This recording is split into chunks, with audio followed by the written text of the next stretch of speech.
ഈശോ മിശിഹായിക്ക് സ്തുതിയായിരിക്കട്ടെ. ഈശോ മിശിഹായിൽ സ്നേഹിക്കപ്പെടുന്നവരെ, വിശുദ്ധ ലൂക്ക അറിയിച്ച സുവിശേഷം 9-ാം അധ്യായം 53 മുതൽ 62 വരെയുള്ള തിരുവചന ഭാഗങ്ങളിലൂടെ നാം സഞ്ചരിക്കുകയാണ്.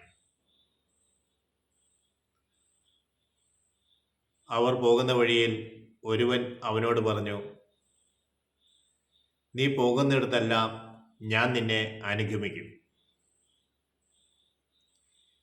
ഈശോയെ അനുഗമിക്കുമെന്ന് ഒരുവൻ വലിയ ഉത്സാഹത്തോടു കൂടി പറയുകയാണ്. ഈശോ അവൻ്റെ ഹൃദയ അവസ്ഥ മനസ്സിലാക്കിയിട്ട് പറയുന്നു, കുറുനരികൾക്ക് മാളങ്ങളും പക്ഷികൾക്ക് കൂടുകളുമുണ്ട്, മനുഷ്യപുത്രന് തല ചായ്ക്കുവാൻ ഇടമില്ല. നീ പോകുന്നിടത്തെല്ലാം ഞാൻ നിന്നെ അനുഗമിക്കും എന്ന് ഒരു ശിഷ്യൻ പറയുമ്പോൾ അവനോട് പറയുകയാണ്, നീ എന്ത് ലഭിക്കും എന്ന് പ്രതീക്ഷിച്ചാണ് എൻ്റെ കൂടെ കൂടുന്നത്. കുറുനരിയാണെങ്കിൽ അവന് മാളമുണ്ട്. കുറുനരിയുടെ പ്രത്യേകത അത് മിശ്ര ഭുക്കാണ്. അതായത് പഴവർഗ്ഗങ്ങളും കഴിക്കും, മാംസാഹാരവും കഴിക്കും. അപ്പോൾ ഈ ലോകത്ത് അവന് ലഭിക്കുന്ന ആഹാരങ്ങൾ സ്വാദിഷ്ടമായിട്ട് അവന് ഭക്ഷിച്ച് അവൻ മുന്നേറും. മറ്റൊന്ന്, അവൻ ഇര തേടി പിടിക്കും. മറ്റ് മൃഗങ്ങൾ ഇര തേടി പിടിച്ചവയെ കുറുനരികൾ മോഷ്ടിച്ച് അതെടുത്ത് ഭക്ഷിക്കും. എങ്ങനെയായാലും കുറുനരിയുടെ കാര്യം നടക്കും. വക്രതയോടെ കൂടെ ജീവിക്കുന്ന മനുഷ്യർക്കും മാളങ്ങളുണ്ട്. പക്ഷികൾ ആകാശത്ത് പറന്നുയരുന്നവയാണ്. അഹങ്കാര ചിന്തയോടുകൂടിയാണ് പറന്നുയരണം എന്നുള്ള അഹങ്കാര ചിന്തയോടുകൂടിയാണ് നീ എന്നെ സമീപിക്കുന്നതെങ്കിൽ അവയ്ക്ക് കൂടുകളുണ്ട്. എന്നാൽ നീ ഒരു കാര്യം ഓർത്തിരിക്കണം, എൻ്റെ പിന്നാലെ വന്നാൽ എനിക്ക് തല ചായ്ക്കുവാൻ ഒരിടവുമില്ലാത്തവനാണ്. അനുഗമിക്കുക എളുപ്പമാണ്, പക്ഷേ ഒരു കാര്യം തിരിച്ചറിയണം, എൻ്റെ കൂടെ വന്നാൽ നിനക്ക് തല ചായ്ക്കാൻ പോലും ഒരിടം കിട്ടില്ല. രണ്ടാമനോട് ഈശോ പറഞ്ഞു, നീ എന്നെ അനുഗമിക്കുക. ആദ്യമേ പറഞ്ഞവൻ ഞാൻ അനുഗമിക്കാം എന്ന് പറഞ്ഞു വന്നവനോട് അനുഗമിക്കാനല്ല പറഞ്ഞത്, നീ എന്തിനു വന്നു എന്ന് ചിന്തിക്കുവാൻ വേണ്ടി ഈശോ പറഞ്ഞ കാര്യമാണ്. രണ്ടാമനോട് പറഞ്ഞു, നീ എന്നെ അനുഗമിക്കുക. അവൻ പറഞ്ഞു, എൻ്റെ പിതാവിൻ്റെ ശവസംസ്കാരം നടത്തുവാൻ എന്നെ അനുവദിക്കണം, എന്നിട്ട് ഞാൻ വരാം. അവൻ്റെ ഉത്തരവാദിത്തത്തെക്കുറിച്ചും ദൗത്യത്തെക്കുറിച്ചും വ്യക്തമായ കാഴ്ചപ്പാടുണ്ട്. ഒരു പുത്രൻ്റെ ഉത്തരവാദിത്തം ഏതാണ്, അവൻ്റെ കടമ എന്താണ് എന്നുള്ള ഒരു ബോധ്യം അവനുള്ളത് കൊണ്ട് ഈശോ അവനോട് പറയുന്നത്, മരിച്ചവർ സംസ്കരിച്ചുകൊള്ളൂ, നീ പോയി ദൈവരാജ്യം പ്രസംഗിക്കുക. Praise Lord. മൂന്നാമത് ഒരുവനുണ്ട്. അവൻ പറഞ്ഞു, ഞാൻ നിന്നെ അനുഗമിക്കാം, എൻ്റെ വീട്ടുകാരോട് വിട വാങ്ങുവാൻ എന്നെ അനുവദിക്കണം. ഈശോ അവനോട് പറയുന്നത്, കലപ്പയിൽ കൈവച്ചിട്ട് പിന്തിരിഞ്ഞു നോക്കുന്നവൻ സ്വർഗരാജ്യത്തിന് യോഗ്യനല്ല, ദൈവരാജ്യത്തിന് യോഗ്യനല്ല. 3 ശിഷ്യന്മാരെ എടുത്തു കാണിക്കുമ്പോൾ ഓരോ വ്യക്തിയുടെയും ഹൃദയത്തിൽ എന്താണ് നിറഞ്ഞു നിൽക്കുന്നത്? ഇവയോടെല്ലാം വിട പറഞ്ഞുള്ള ഒരു യാത്രയാണ് ശിഷ്യത്വത്തേക്കുള്ള യാത്ര.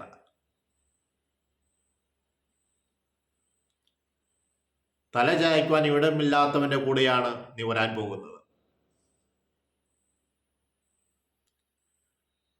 രണ്ടാമതായി പറയുന്നത് മാതാപിതാക്കളോടും വീട്ടുകാരോടും വിട പറയേണ്ട യാത്രയാണ്. മൂന്നാമതായി പറയുന്നത് ഈ യാത്ര ആരംഭിച്ചു കഴിഞ്ഞാൽ പിന്തിരിഞ്ഞു നോക്കാതെ മുന്നോട്ടുള്ള ഒരു തീർത്ഥയാത്രയാണ്. നാലാമതായി പറയുന്നത് സമ്പൂർണമായ സ്വയം സമർപ്പണത്തിലൂടെയുള്ള ഒരു യാത്രയാണ്. ആരും നിർബന്ധിച്ചിട്ടല്ല, സ്വയം തീരുമാനമെടുത്ത് സമ്പൂർണമായ സ്വയം പരിത്യജിക്കലിൻ്റെ, പലതിനെയും വീക്ഷിക്കുന്നതിലൂടെയുള്ള ഒരു യാത്രയാണ്.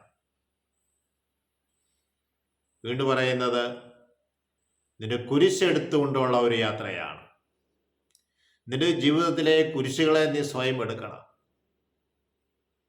എന്താണ് കുരിശ്? 2 തടിക്കഷ്ണം, ഒരു തടിക്കഷ്ണത്തിന് എതിരായി നിൽക്കുന്ന മറ്റൊരു തടിക്കഷ്ണം. നിന്റെ ഇഷ്ടങ്ങൾക്ക് വിപരീതമായി നിൽക്കുന്നതിനെയും നീ കൂടെ കൊണ്ടുപോകണം. നിന്റെ ഇഷ്ടങ്ങളെ നീ ഹനിക്കണം. കുറ്റപ്പെടുത്തുന്നതിൻ്റെ, ഏകനായി തീരുന്നതിൻ്റെ, തള്ളിപ്പറയുന്നതിൻ്റെ,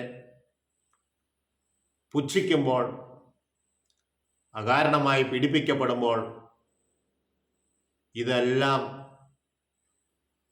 കുരിശായി കണ്ടുകൊണ്ട് നിന്റെ കുരിശും എടുത്തുകൊണ്ടുള്ള ഈശോയെ ഒരു അനുഗമിക്കലാണ്.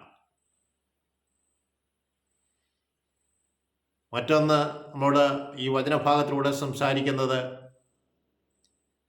അനുഗമിക്കുക എന്ന് പറയുന്നത് ഒരു പോകലാണ്. ഈശോ 72 ശിഷ്യന്മാരെ തിരഞ്ഞെടുത്തിട്ട് പറഞ്ഞു, നിങ്ങൾ പോകുക, ചെന്നായ്ക്കളുടെ ഇടയിലേക്ക് കുഞ്ഞാടുകളെ എന്നതുപോലെയാണ് ഞാൻ നിങ്ങളെ അയക്കുന്നത്. നിങ്ങൾ മടിശീലയോ സഞ്ചിയോ ചെരുപ്പുകളോ എടുക്കരുത്. സമ്പൂർണമായ സമർപ്പണത്തിലൂടെ ഈശോയെ അനുഗമിച്ച് ചെന്നായ്ക്കളുടെ ഇടയിലേക്ക് കുഞ്ഞാടുകൾ എന്നതുപോലെ നീ പോകേണ്ടിയിരിക്കുന്നു. അവരിൽ നിന്ന് ധാരാളം ഉപദ്രവങ്ങളും എതിർപ്പുകളും നിനക്കുണ്ടാകും. അവയൊന്നുമല്ല പ്രധാനം, ദൈവരാജ്യം പ്രസംഗിക്കുക എന്നുള്ളതാണ്. തുടർന്ന് പറയുന്നത് സമ്പൂർണമായ സമർപ്പണത്തിലൂടെ മുന്നോട്ട് പോകുമ്പോൾ നിന്റെ മുമ്പിൽ മാതൃകയായി നിൽക്കുന്നത് വ്യക്തികളല്ല, ഈശോ തന്നെയാണ്. മാതൃകാ പുരുഷനായി നിൽക്കുന്നത്, നിന്റെ മുമ്പിൽ മാതൃകയായി നിൽക്കുന്നത് ഈശോ മിശിഹായാണ്. അവൻ ജീവിച്ച വഴികൾ, സാഹചര്യങ്ങൾ, അവനുണ്ടായ തിക്താനുഭവങ്ങൾ, അവനിലൂടെ ദൈവം പ്രവർത്തിച്ച അത്ഭുതകരമായ പ്രവർത്തനങ്ങൾ, ഇവയെല്ലാം നിന്റെ ഹൃദയത്തിൽ എപ്പോഴും നിറഞ്ഞു നിൽക്കണം. തുടർന്ന് പറയുന്നു, കലപ്പയിൽ കൈവച്ചിട്ട് പിന്തിരിഞ്ഞു നോക്കരുത്. അങ്ങനെയുള്ളവൻ സ്വർഗരാജ്യത്തിന്, ദൈവരാജ്യത്തിന് യോഗ്യനല്ല. യാത്ര ആരംഭിച്ചിട്ട് ഇതിലും ഭേദം ആദ്യ കാലഘട്ടത്തിലുള്ള ഓർമ്മകളാണ് നിന്നെ ഭരിക്കുന്നതെങ്കിൽ നിനക്ക് ഒരിക്കലും സ്വർഗരാജ്യത്തിൽ പ്രവേശിക്കാൻ സാധിക്കുകയില്ല. ശിഷ്യത്വം ഏറ്റെടുത്ത് മുന്നോട്ട് നീങ്ങുമ്പോൾ സ്വന്തം വീട്ടിലുള്ള പ്രശ്നങ്ങളാണ് നിന്റെ തലയിൽ നിൽക്കുന്നതെങ്കിൽ നിന്റെ ജീവിതം ഈശോ ആഗ്രഹിക്കുന്നത് പോലെ മുന്നോട്ട് കൊണ്ടുപോകാൻ നിനക്ക് സാധിക്കുകയില്ല. അതുകൊണ്ടാണ് പറഞ്ഞത്, നിന്റെ വീട്ടുകാരോടും നിന്റെ ഭവനത്തോടുമെല്ലാം വിട പറയുന്ന ഒരു യാത്രയാണ്. സഹോദരങ്ങളെ, ഈശോ തന്നെ ശിഷ്യന്മാരെ വിളിക്കുന്നത്, തിരഞ്ഞെടുക്കുന്നത് തന്നോടുകൂടി ആയിരിക്കുവാനും സുവിശേഷം പ്രഘോഷിക്കുവാനും പിശാചുക്കളെ ബഹിഷ്കരിക്കുവാനും വേണ്ടിയിട്ടാണ്. അപ്പോൾ ഈശോ ഇവരെ വിളിച്ച് തന്നെ അനുഗമിക്കുന്നവരെ ഫലമേൽപ്പിക്കുന്നത് ഈശോയുടെ കൂടെ ആയിരിക്കുക. അനുഗമിക്കുക എന്ന് പറഞ്ഞാൽ കൂടെ നടന്നുകൊണ്ട് കാര്യമില്ല. ഈശോയുടെ ഹൃദയം എപ്രകാരം ചിന്തിക്കുന്നുവോ, ഈശോ എപ്രകാരം ജീവിക്കുന്നുവോ അപ്രകാരം ജീവിക്കാനുള്ള ഒരു തീരുമാനമാണ്.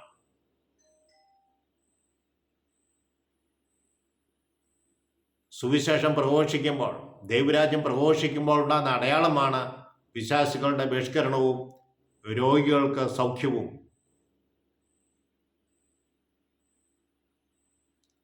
അതുകൊണ്ട് നീ ശിഷ്യനായി തീരണമെന്നുണ്ടെങ്കിൽ